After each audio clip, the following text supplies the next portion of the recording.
Hey everyone, Josh from ThroughMyLens.com. Today we're in Billings, Montana. I'm going to show you 15 things to do here.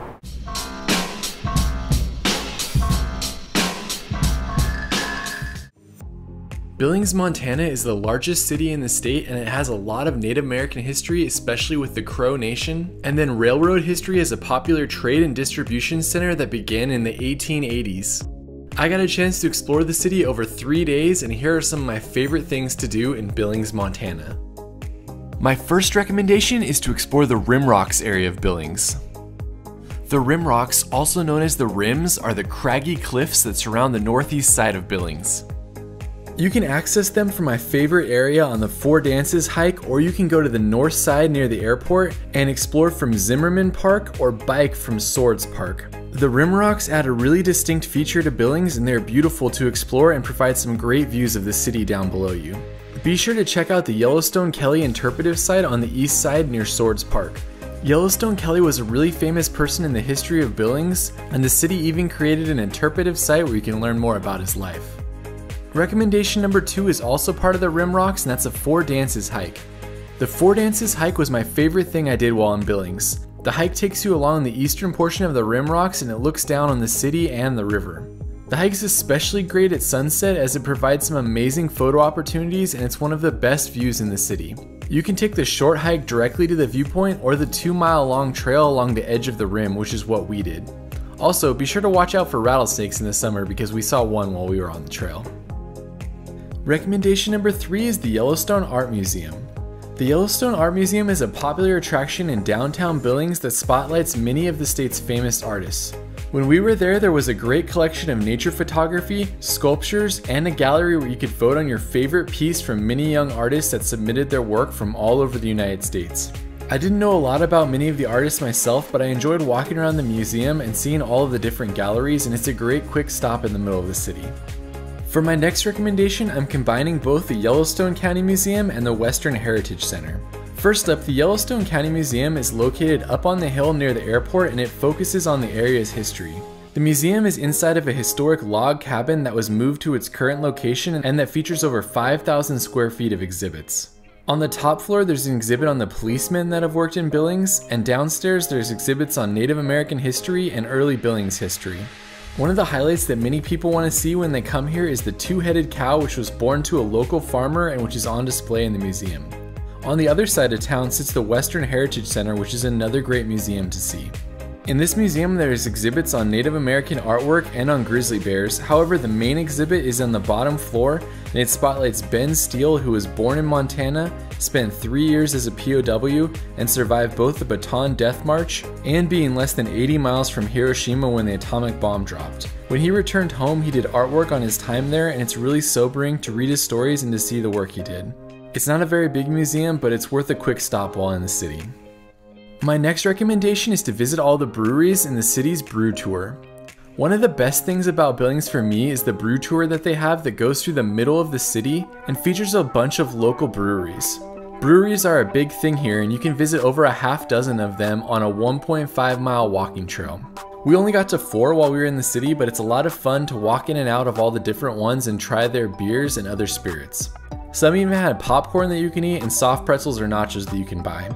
Spend a half day checking them out while in Billings. Much like breweries, Billings also has a strong coffee scene, and my next recommendation is to visit the coffee shops. Amy and I love trying new coffee shops when we travel, so we went to a bunch while in Billings. A few of our favorites were Moab, which has a nice open space to work at and good lattes, and Ebon Coffee Collective, which was small but made their own syrups and had some great coffee. There are tons to check out all over the city though, so be sure to try a few when you visit. Alright, for my next set of recommendations, we're going to be moving outside of the downtown area to visit some of the city's surrounding attractions. First up is Zoo Montana. Zoo Montana is the Billings Zoo, and it's a popular spot for families as it has lots of play areas for children, animals to see, and costs less than $10 for adults.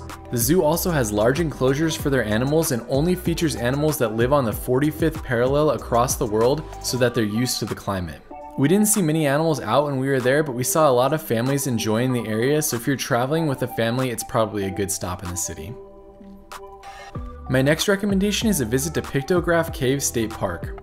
Pictograph Cave State Park is on the outskirts of Billings, and it's a great spot for a quick walk. The small state park has two main caves with cave paintings dating back over 2,000 years. There are a few short trails that take you up to the caves, but the art is hard to see since it had a lot of calcium buildup over the years. We were told the best time to see the art is after it rains when the area is a little wet, but it was still a cool spot to explore that was really beautiful and had lots of great photo opportunities.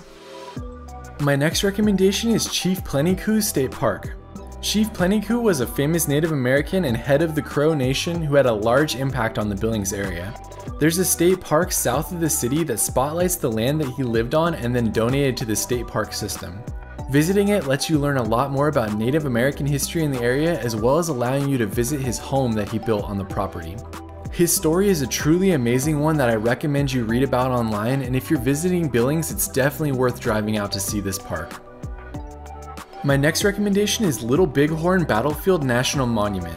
If you're into history, then you definitely need to make the drive 1 hour east of Billings to Little Bighorn Battlefield National Monument. This is where the Battle of Little Bighorn happened in 1876, and the property now includes memorials to both the cavalry and the Native American soldiers that were lost in the battle. There are exhibits to see in the gift shop, a video you can watch, and an audio tour you can go on to visit some of the important sites in the battle. Also note that when you leave the park, there's a trading post right across the street and has some of the best Indian fry bread I've ever had. I highly recommend you stop there and try it before heading back to Billings. My last recommendation before talking about food is to visit Pompey's Pillar. Pompey's Pillar sits 30 minutes east of Billings, and it's famous because it was a rock that William Clark from Lewis and Clark scratched his name in. This is one of the only places along the entire Lewis and Clark route that actually has something from the famous explorers that you can still see. The Visitor Center does a great job talking about Lewis and Clark's journey, and the short hike to the rock provides beautiful views of the surrounding area. The rock became famous, and there's many other names on it because of Lewis and Clark's journey, and people who are heading west wanted to stop and carve their name as well. It's worth the drive from Billings to see something so historic, and the area surrounding it is really pretty to see. Alright, for my last recommendation, I'm just going to share some of my favorite food spots in Billings. First up, stop by Sassy Biscuit for a great breakfast with unique dishes and lots of fun options. It's popular on the weekends, but it's worth the wait. For lunch, I love the Burger Dive. It has really interesting burger combinations, and it's definitely worth a try. Be sure to get there early on a weekday though, as it fills up fast for lunch and for dinner. For dessert, I love Big Dipper ice cream in downtown, as they have lots of revolving flavors, and it's always fun to see what's on the board and try the different options. Lastly, for dinner, I have two recommendations. First up, the Montana Brewing Company, which is a popular spot with good bar food and lots of beer. I personally like the gigantic pretzel or the deep fried enchilada bites. However, my favorite spot in the city for food is probably the Field House. They have some killer dishes with well thought out flavor combinations, and we went twice while we were in Billings. I don't normally like meatloaf, but the meatloaf sandwich here came highly recommended, and that's what I got, and I'm glad that I did. It's a fantastic sandwich, but make sure you also order the Brussels sprouts as an appetizer. Thanks for exploring Billings, Montana with me. Hopefully you found a new spot to check out next time you're in the area. Let me know if I left off your favorite spot in the comments, and we'll see you on the next video.